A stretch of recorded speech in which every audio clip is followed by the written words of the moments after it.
Aliw na aliw ang talent manager na si OG Diaz sa natuklasan niya sa celebrity couple na sina Julia Barreto at Gerald Anderson. Sa kanyang latest episode ng Showbiz Update ay pinuri niya ang dalawa dahil sa kabila ng mga ibinabalita nila ukol sa celebrity couple ay hindi ito nagtatanim ng sama ng loob. Nagkasama kasi sina OG, Julia, at Gerald nang bumisita sila sa burol ng yumaong si Deo and Drinel. Kwento ng talent manager, aliw na aliw siya sa dalawa habang nagkukulitan sila.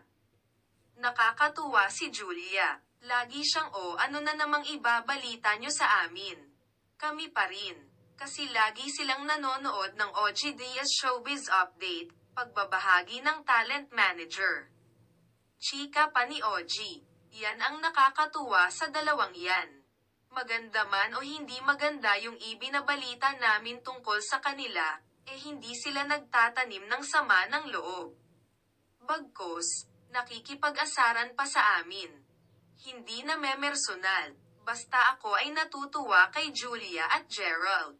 Kasi sa dami ng ibinabalita natin dito, hindi nila nagagawang magalit sa atin. Samantalang yung iba, nakangiting sabi ni Gerald.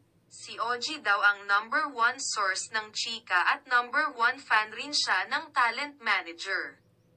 Samantala, biniro naman niya ang kapamilya actor ng kanyang opinyon ngunit hindi na natuloy kung kaninong issue ang balak niyang kunan ng reaksyon.